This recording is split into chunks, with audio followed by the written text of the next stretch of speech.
So who am I? I've had the pleasure of working and helping a lot of you over my 11 years in Ansible, 8 of which have to have been employed by Red Hat, doing full-time on this. My real name is John. Not many people know that. My parents call me John, everyone else calls me Gundalow. I introduced Ansible to my previous company to replace some very disgusting Bash and Perl winning combination scripts. Found a few little bugs.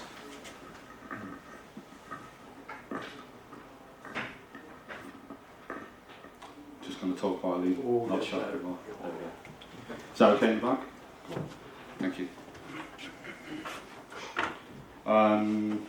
So I live in the UK with my husband and our son. I'm currently the engineering manager for the Ansible Community partner engineering team.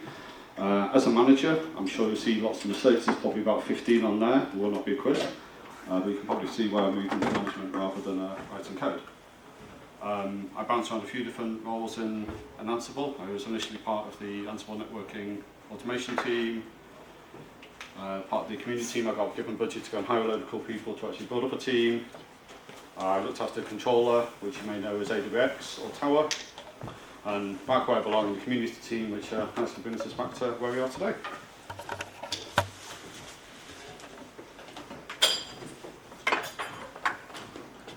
So there's a load of other folks, obviously, that work with us full time. So this is some of the 6 lovely folks that I work with. I'm just trying to see who's in the room. So we've got Andre, who you might know as Anderson 007. He came in as a maintainer of the MySQL and Postgres modules, and is now working full time with us on deploying all the collection and upstream tooling. And Risha, who I think's downstairs on the booth. She came in from the Pi Ladies community, runs a lot of our events. Einat, who's just over here, I'm going to talk a little bit more about later. Don, who's looking after the other room, he came in from JBoss in Red Hat. Sandra McCann, who wasn't able to join us today, she came in from the doc side. And Trey, who wasn't able to join us today, he's also coming from the partner engineering side. So Einat and Trey are new to the team. I'm not going to spoil my slides, but I'm going to talk a little bit more about what we've in there. So the folks in my team, we've obviously got Leo, who does a lot of the labs. We're going to, for those who join us on Wednesday, we've got some labs to run through that he's been put together, and Steve will also join on Wednesday. He's the project manager. You might notice there's a face missing on there. Greg Sutcliffe, he's still at Red Hat. I'm happy to say, but he's moved over to sort of focus, getting back more into his sysadmin roots, working on the Linux infrastructure team in Fedora. Cool, so let's talk about some of the wins we've had in the community. One of the things we always try to do with the community is open up and empower and extend trust, right? And one of the brilliant ways we've done that is the whole Ansible release. So this is the upstream, which is included, why is it called that package, depending on what you sort of think of what we've done there. But the whole release process and management, and in fact governance for this is upstream and all public, right? So we use Matrix for the discussions, we're using the forum for the voting and procedural stuff. We had some GitHub actions that was sort of manual and a bit clunky in Ansible 9.3. As of Ansible 10, anyone in the community with the appropriate permissions can go and decide what the release should be and push that out. And this is building on top of all the collection work that was already open. Another area where we've extended this trust is around the molecule release. Releases, we've got an extra couple of maintainers in. Those folks are driving it how they want, and it's all working really well.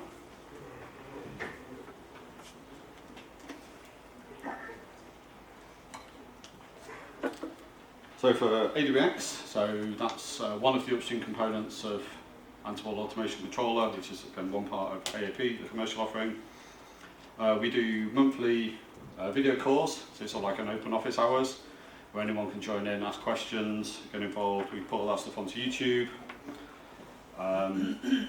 The scary looking potato, that's Rage Potato, the official mascot of AWX, which I think is one of the greatest things Ansible's ever done. We do the Spud of the Month award, so that's for a contributor for AWX who's helped in some ways to really go above and beyond. So that's a selection of some of the cool bits they get. You might have heard around some of the AWX modernization work we're doing, sort of taking this monolithic 10-plus-year-old difficult to use repo and splitting it up into sort of microservices and pulling out various other bits. One of the things we did with that is we took out the AWX operator Helm chart. That's now a separate repo in the Ansible Community GitHub namespace. It's community maintained. It's a single dedicated repo, so we've now been able to update the CI, get some proper testing, and actually replace some of the fairly old technology there to use sort of the more of the Helm way of doing things. So that was one of the bits we split out of the Ansible AWX repo, which is now fully community maintained. There's loads more we could talk about the AWX modernisation, but Helen's going to be in this room at 2:25 tomorrow, talking about the technical areas of that talk, so I hope you can make that. So I talked a bit about how do we sort of empower our community, right? And one of the things we really focused on last year was to put together the project onboarding toolkit. So this is a set of, so it's GitHub repo and a set of documentation and guides. Sort of gives you step-by-step information on how to promote, build and nurture your community, and there's a load of scaffolding. So the Ansible community moved to read the docs, which you'll recognise for a lot of upstream projects, especially Python. So we've got all the scaffolding in there and infrastructure you need to be able to get your docs on there. This is powered by the project template, which is the scaffolding, not to be confused with the collection template, because naming is obviously difficult. But that's the thought works really well, and we've seen that used by a lot of extra projects in the Ansible ecosystem. Talking about projects in the Ansible ecosystem, we've got a thing called Awesome Ansible. Awesome lists are just sort of community maintained lists of, hey, I found this thing, it's related to this, let's put it in one place. Although not technically new in 2024, there's been a fair amount of updates. We're sort of thinking about how we can improve that. And as you'd expect, there's a forum discussion going on at the moment to sort of get some ideas around. But if there's any other tooling that you know on Ansible, it doesn't have to be Red Hat maintained or even Ansible Community maintained, just put a link on there, right? We've got a link to various books and blog posts, especially stuff in, for those of you where English isn't your native language, got all those type of bits in as well. So I mentioned read the docs briefly. One of the huge projects that we achieved last year is all the upstream project docs are now on read the docs. Although we've just taken some HTML and it magically appears somewhere else, behind the scenes there's a load of great work that's happened there, and I can see Felix smiling because he was heavily involved in this. Because we're using a supported and really established open source project here, there's a load of cool features it has. When we moved the Ansible docs from GitHub Ansible into the Ansible docs repo, we know that any PR now is just updating docs, so we have a PR template, PR preview. So when you create, update an RST file, read the docs, goes to the background and automatically just spins to a little test site so you can click around and see if the docs run correctly. For a project of Ansible size, where we've got hundreds, if not, well, actually if you include collections, many thousands of RST files, we need to know that those things are being rendered properly. It's not a simple project where it's just bits of markdown. So that's worked really well there. There's other little bits we've got by moving to this. We have project search. So I think it's at the bottom right of every page, there'll be a little pop-up and you can search across the various different microsites, doc sites in Ansible. Also we have native versioning. If you saw the sort of gaffer tape that was holding it together before, we just sort of hacked and deployed documentation to different URLs. But now it's properly versioned. There's a version to first class citizen in that system. I could probably talk about this stuff for a good 40 minutes. I think there's some other people in the room that could probably extend it for another 3 hours. What I will say is this is one of the best ways for people to come and get involved with the community. That's where I personally started off. I'd not done much coding stuff before. If you see something wrong in docs or have an idea, you can generally find an edit on GitHub, a link on the top right, and just go and patch it and send us a little update. If you're interested a bit more in the infrastructure or got some ideas of how we can really make some step change, we have the docs, which is this lovely logo at the bottom, which is the documentation Ansible working group meeting that is weekly on Tuesdays. But on the forum, you can go to events and I'll show you that site a little bit later on and see all the events that are happening, including that one.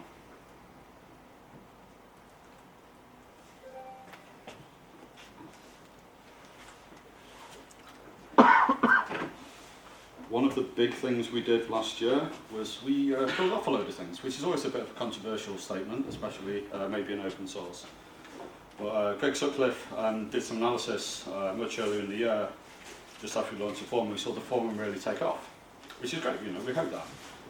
And we saw IRC and Matrix just plummet. We knew that was probably going to happen, there's less and less stuff going on there. So we had a little idea of what we could do. We had some ideas, but we weren't sure if it was the right way. So we obviously spoke with our users, spoke with our community, started a forum post, said, we've noticed these trends, we're thinking, do these things make sense, what do you think? There was a solid 2 months of asynchronous, really in-depth, good technical discussion, and we got feedback from a load of folks. As we sort of went through all that, we sort of refined, and we ended up with, I think, 3 or 4 different votes, public votes on the forum. And we made some decisions, and we had good consensus, right? On Reddit, we had r/AWX and r/Ansible. One of those was 10 times the other in terms of post numbers and activity, so the old one we just archived.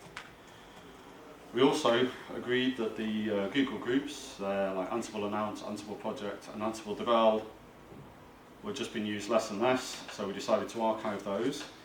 The new forum is powered by Discourse, so we're able to bulk import all of those into the forum. And we had about 40 IRC channels, which in a lot of them was someone going, hey, is anyone there? The person leaves, because obviously generally with IRC you've not got a persistent connection, and then 3 days later someone going, yes, what was your question? Oh, you've gone, sorry.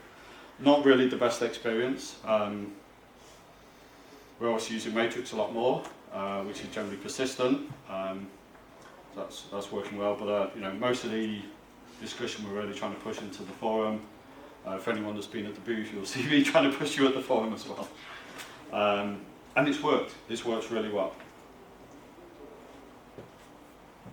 We did loads of events last year, which is brilliant, right? We were obviously here last year. Well, I think Greg Sutcliffe was actually doing this presentation last year and went, hey, we've just launched the forum, here's some graphs. Let's see how it goes in the year. And I'm pleased to say it's been really good.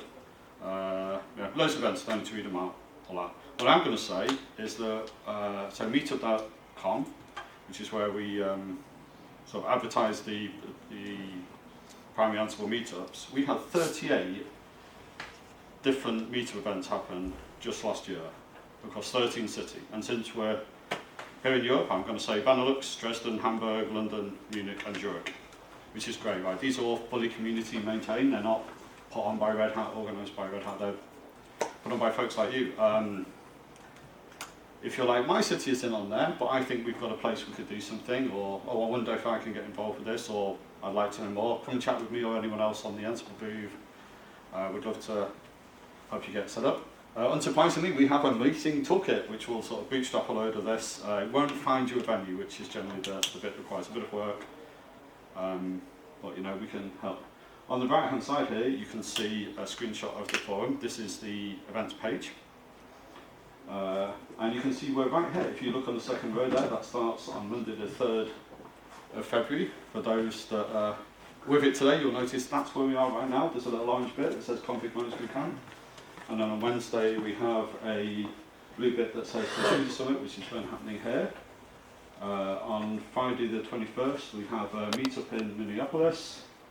There's weekly community working group meetings on Wednesdays. That green is really not visible, but that'll be the Docs working group, and I think the AWS and the AWX office hours as well.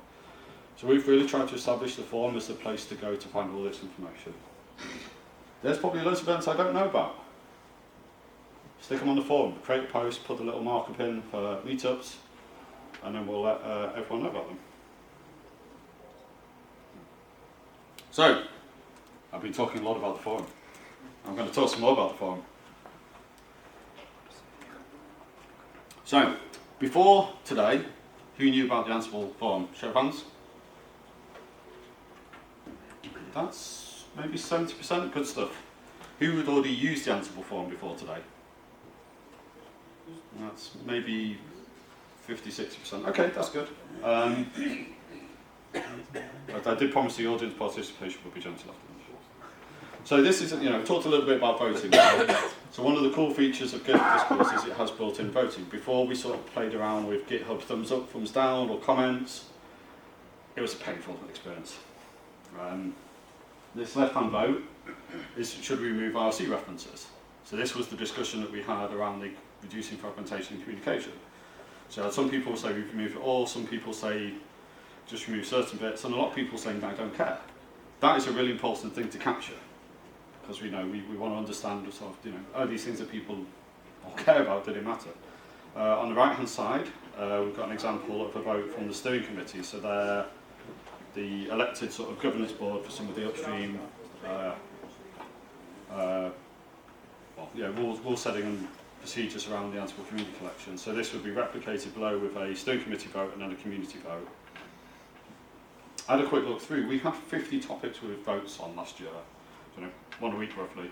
I think it's been really great to see the amount of community participation as we sort of empower everyone else to drive the direction of this. Again, I'm just one person, right? Yes, I get paid by Red Hat to do this stuff, but again, you're the users, and we need your feedback. So it's worked really well. On the bottom right of the screen, you'll notice it says community links, ansible.com, documentation, open forum. When you log into the forum, that'll be on the left-hand side, so it's a quick way of seeing what stuff is open for discussion at the moment. So for the 20-30% of you that haven't used the forum, this is Discourse. Might look very familiar because quite a lot of projects use it, especially Fedora, where we've copied some of this from. On the left-hand side, you can see some of the main categories. So we've got getting help, project discussions, and our international communities, right? We've got Spanish, Portuguese, and Norwegian there. And then on the right-hand side, we've got some the getting help section, and we've got the pin votes pin topics for how to find resources and how to use this area. And then project discussions is where all the sort of how do we move this project forward, what are your ideas, all the sort of feature request type discussions go on, with both the technical and the procedural and the governance, which are all very active areas. All right, another show of hands, who knows the bullhorn? Good. Who's subscribed to the bullhorn? We have stickers if you don't remember. So the bullhorn, there we go, a bit of audience participation, excellent. So the bullhorn is like the weekly Ansible Community newsletter, right? The word community is very important there. It might happen to be sent out by someone at Red Hat, but most of the news articles are from folks like you, right? It's where we provide the ability for you folks to provide a steady stream of cool updates and little ideas or discussions of what's happening. The reason we do this weekly is you want that steady flow. If this was monthly, we go, oh, are you ready to go in the January 25 edition? And like, well, I've not quite got my wording polished. This is just a steady stream of consciousness. I mean, we'll fix other typos, that's fine. But it's all markdown, right? We're using Matrix as our communication channel. You ping our little news bot in the social channel, put some markdown in, and it will end up on the forum, which again is markdown. So we have this really nice interface, right? And most of us are used to using markdown because it's what GitHub uses. So what I ask is please, subscribe to the bullhorn if you're not. It's only one thing you need to look at a week, and we'll provide you some good summary. But also to share the news, right? Are there other events happening that we don't know about? Are there some discussions happening? I mean, obviously a lot of these things are linked back to the forum post itself, but there could be other things going on. So let us know. Talked a little bit about events before. Now we've got them on the forum. It's again our single source of truth. What we want to whenever the question from you folks is, where should I go to find out? Generally the answer should be the forum or the Ansible doc site. And it's working. So let's talk about graphs. This is a very nice graph. It goes up and to the right. This particular one is page views on the forum for the past, just over a year. So what it's saying is more people are looking at pages on the forum. Excellent. It's completely meaningless. This is what we call a vanity metric, right? If you look at the projects and go, oh, download stats or stars on GitHub, like, yeah, people are using it, but I expect it to be. I don't know if this is humans engaging stuff or if it's some AI script scraping all our content or something else, right? We've got no idea. This is a good graph. Down and to the right, maybe a little bit more controversial. This is the time to response in hours. So this is up for the forum, so this is the amount of time from someone starting a new thread, to the first reply. So about a year ago, on average, 200 hours. 6 months ago, 100 hours. Currently, it's within a day. These are averages, right? That means there's a lot of stuff happening, maybe minutes, but low number of hours. There's probably a lot of stuff that's longer. This is my favourite graph when I was digging together to put this presentation together. What this shows to me is that we not only have people posting and using the platform that we put together, but we have engagement. That's a difficult thing normally to measure, but I've got a graph. It's got a really nice trend line. And when we're back here next year, I'd be interested to see, maybe it'll just be, I was going to say flatline, that's probably the wrong term, just a little tiny oscillation at the bottom, right? And again, this is all due to you folks, right? This isn't Red Hat responding to stuff. This is people helping each other out, The technology behind here really helps. We've got auto-tagging depending on keywords and a load of other features, but it's great. And also you've got to remember there's a load of forum posts that will never get replies because they're like, hey, this is a meetup. Well, no one's ever going to reply to the meetup thread. So maybe we can look at filtering those things out in the future, but really happy with that. So, survey. Another little show of hands. Who participated in the Ansible survey last year? So maybe just under half of you. Cool. We haven't done an Ansible survey for a few years. The last one we did was, I think, 3 years ago for the docs update. 1,117 people took time out of their schedule to go and give us some feedback. I'm absolutely amazed with that. Because it wasn't just sort of button clicking, there was areas to go and write at the end of each section, such as, say, networking, dev tools, community, Windows to provide some written feedback. And we got, I've not printed it out, but it's like tens and tens of pages. Provided all that feedback as well, which is brilliant. I could stand here and show you a load of graphs, up and to the right graphs of like awesome things that we've done, and say the Ansible community is brilliant. But you know that, you're here. Also, it's not really very productive. So I'm going to just highlight some of the feedback we've seen. Just grab that. Highlight some of the feedback we've seen and spot the trends that's helped us sort of shape what we want to do here at Config Management Camp, Red Hat Summit, and also more importantly what we want to do in the community next year. So this graph was interesting to me, maybe not to everyone else, but the question here was what tool or editor do you primarily use to write your Ansible content? With a massive 46% of you say you use VS Code with the Ansible extension. The third bar there is VS Code without the extension, so that's 11%, right? So that's basic maths. 57%, there we go. No? Yeah, 57% of you use VS Code. That's a load of people. Vim, Team Vim here, very happy to see that still in at about 30% there, and then just a massive drop off. So that was really interesting because Red Hat's made a bet as a community on VS Code extension, and it's good to see that all that work's paying off and people are using it. As someone in the 28%, and I'm not sure if we've got any Emacs users in here, but for everyone else, I want you to be included in this, right? So the VS Code extension uses a thing called the language server. That exact same bit of code, that plugin, is available in Vim, NeoVim, Emacs. Don't think it works in Python, but I'm not sure. But it's available in a number of editors. Because underneath it all the VS Code extension is a graphical wrapper over our underlying tools, such as Ansible Lint, hopefully Ansible Test in the future, and some other tools, right? So even if you're not using that editor, you've still got access to those tools. And they're the same tools that hopefully you're using in your GitHub or GitLab pipeline, maybe even in your Git feature checks and whatever other provisioning and testing you're doing. So that was really cool. So I just said that the VS Code extension is made up of, uses various different tools. To make this tool a bit simpler, just imagine the word Ansible dash in front of most of these things, right? We're not talking about create assign or tox with Python, we're talking about Ansible create, Ansible assign, Ansible tox. So just focusing on the purple line, which is the do you regularly use this tool?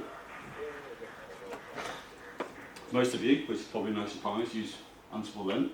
Some use Molecule. If you use all the and then no one really knows anything. And if you focus on the red line, which is the unaware of, once we get to Ansible Builder, vast majority aren't aware of any of this stuff. Well, what have we done wrong there? That feels like something we need to fix. Is this just a promotion issue? Is it that we're spending our time writing tools that no one needs or knows how to use?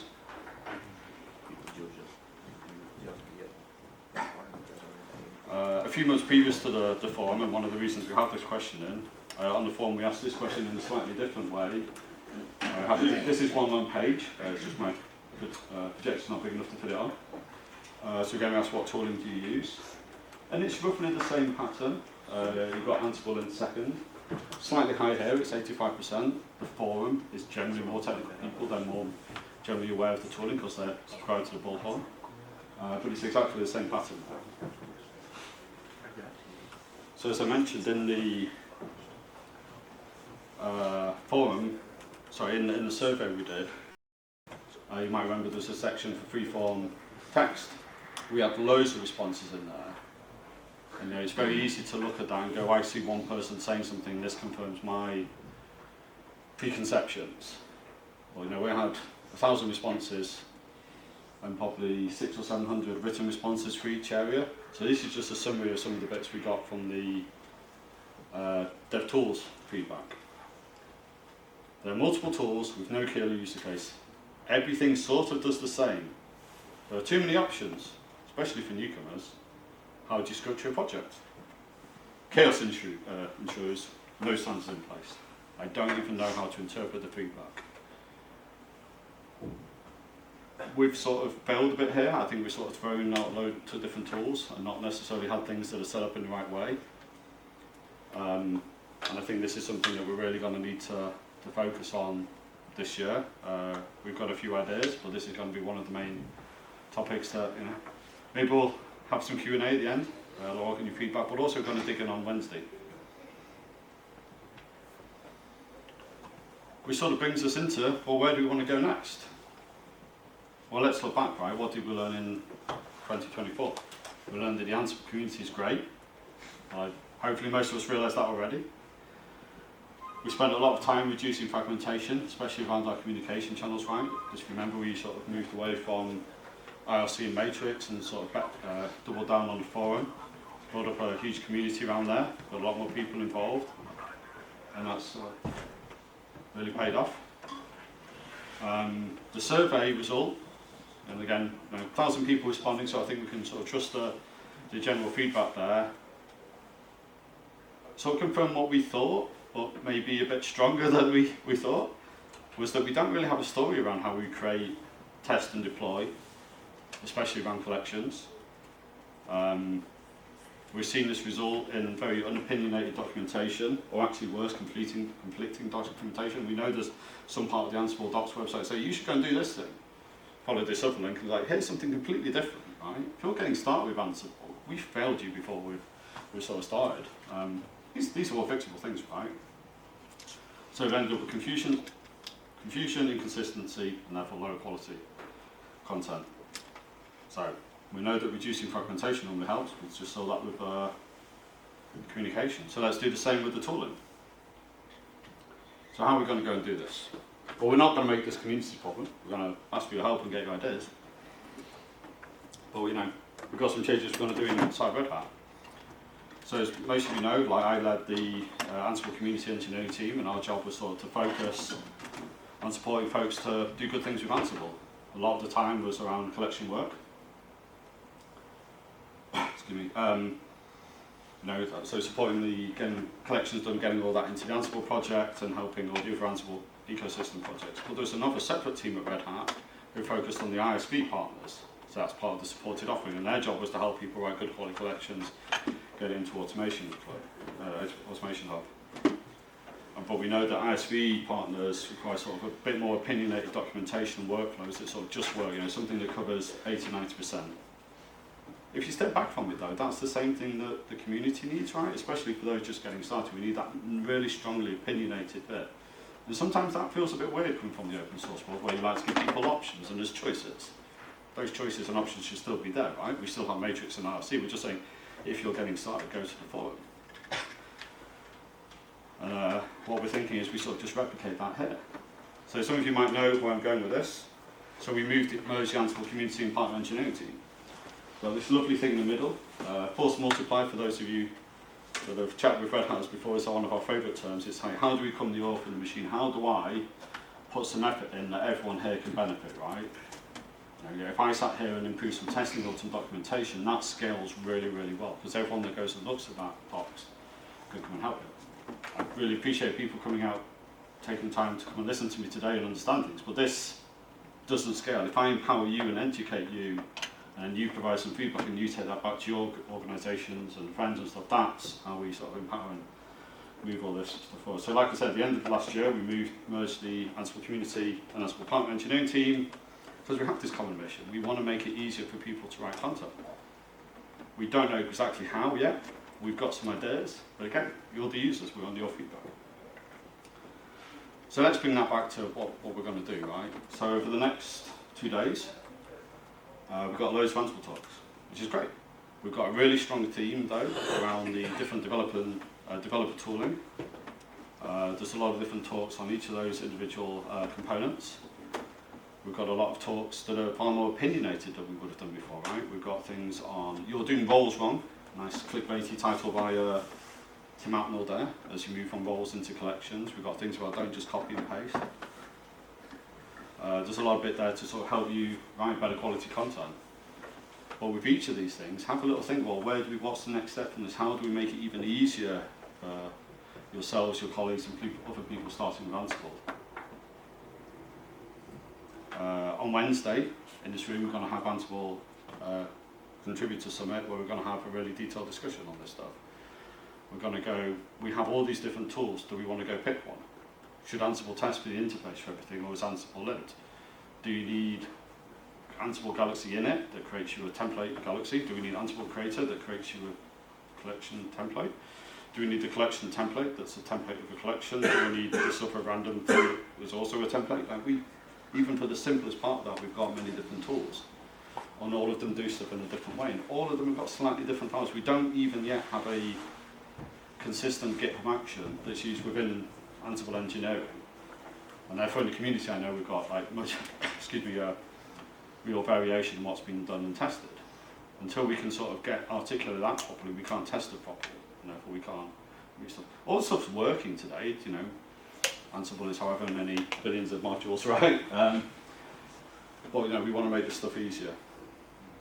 So we're going to be working a lot more closely with DevTools folks, and on Wednesday afternoon we're going to have an Instruct Lab, which if you connect to Wi-Fi here, you'll be able to run in your web browser and sort of run through and give us some feedback.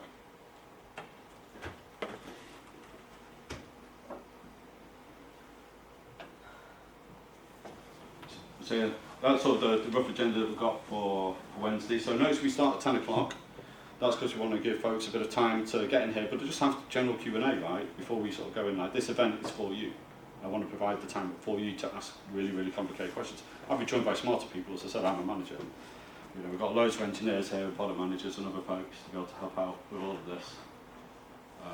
If you're not registered, don't worry, just sort of turn up or be in this room, you know where to find us. So Lucas is here, he's going to be talking about building the Ansible community. And Wisha's going to be talking about how to become a contributor to Ansible. Martin from Ansible Cores here is going to be delving into the details of handlers. Going to be talking about how to contribute to collections. And then David Smile is going to be joining us remotely as he talks about Hour. So Ansible runs Ansible.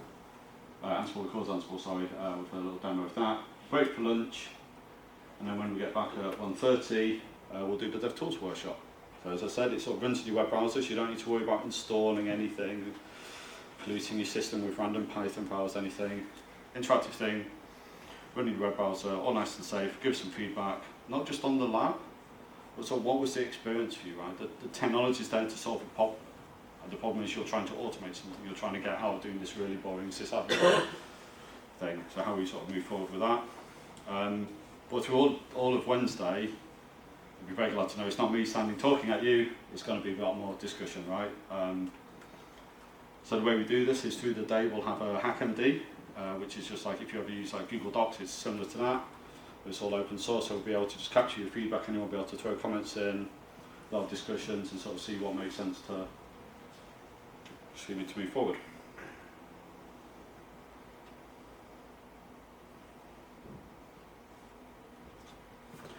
Cool. So I really want to say thank you, everyone, for taking the time to join us. In particular, I really want to say thank you to Carol Chen, Greg Sutcliffe, and Leo, who, even though aren't sort of full-time on Ansible, have been doing a massive job to help us out, and in particular Don, who's a couple of doors down, because without him we wouldn't be doing it this year. I want to thank all the other organisers, the Config Management Camp, and especially you folks. This is something different we're doing this year. That is a fedora, which is hopefully you'll recognise as the Red Hat logo. That is, I think, 200 pieces of Lego. I have a bag with 200 pieces of Lego and a link to a PDF downstairs. So, to encourage you to get onto the forum, I have here and downstairs a little QR code. If you scan this QR code, the most impressive thing is you'll be taken to the forum, which I keep on talking about because I really want everyone to be on there. It's great. But you'll get a little digital I attended Config Management Camp 2025 badge for your forum profile, which is good. Oh, and I've got one set of Lego that you can win. So, some people have signed up so far. Some, not everyone has. So please take the time to go and do that. I will go notify whoever's won via a private message on the forum. Tomorrow afternoon, we're going to close entries at 2 PM tomorrow. And then you'll be able to collect it from me. If you want the terms and conditions, they're just over there, because Red Hat made me do that. But I really appreciate everyone's time. So just to recap, we've done some great stuff last year. The reducing fragmentation really pays off. So let's continue that, produce some more fragmentation, and get opinionated. So how do we do this? Got a QR code, join the forum, get involved with the discussion. Hope that you can join us on Wednesday in this room. Link there, red.ht, so Red Hat short URL, Ansible-contributors-summit. There's a link to the HackMD. As I said, everything we do will end up on the forum, so we're going to have all the links and all the other bits on there. But make your voice heard, right? Share your experiences, share what works, what doesn't. I want to know the good, the bad, the ugly. I love it when people come up and go, I use Ansible, it just worked. Brilliant. Makes me really happy. Makes me feel like it's been a good trip. I can't act on that. I can't take it home and sort of share that information. So yeah, that's where we are. So yeah, thank you very much again. Really appreciate your time. Just some links there, and again for the 97th time, all these forms links will be put on the forum. But yeah, thank you very much for your time, folks.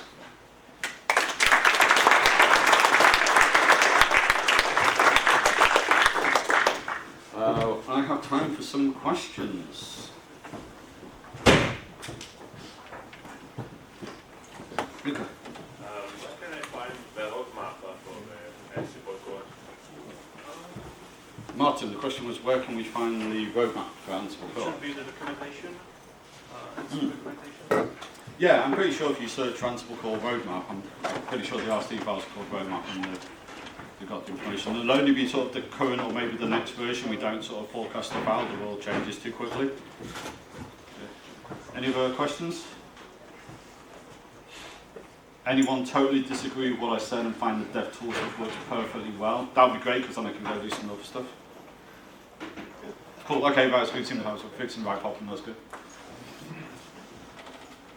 So did you have a contributor diversity graph somewhere in the beginning or not? Because I missed like first 3 minutes, so I'm not sure if it was there or not. In what sense? Contribution diversity, if it's like how many people from Red Hat and non-Red Hat. Oh, I see. For collections, the vast lies down lies in collections, that's right. Depending how you count it, I could put up a graph that would show the majority of our collection stuff comes from people not employed by Red Hat. And for I mean, it depends on project, right? For core, probably is mainly Red Hat. For the upstream documentation, so can you just shut that off? It really depends on repo to repo, right? For Galaxy, it's mainly Red Hat. There's very few people using Ansible Galaxy and contributing back or making changes, right? It's not that type of project. For documentation, it's probably quite high. For some of the collections, a lot of them are 100% community, and some are, like the Windows and I think the AWS collection, are almost 50-50. And there's a lot of work going in by everyone there, and that's great. I do have an old graph. If you want to find me a little bit later on, I'll dig that out. But yeah, good question. Any other questions? Cool, excellent. Well, thank you very much for your time, folks.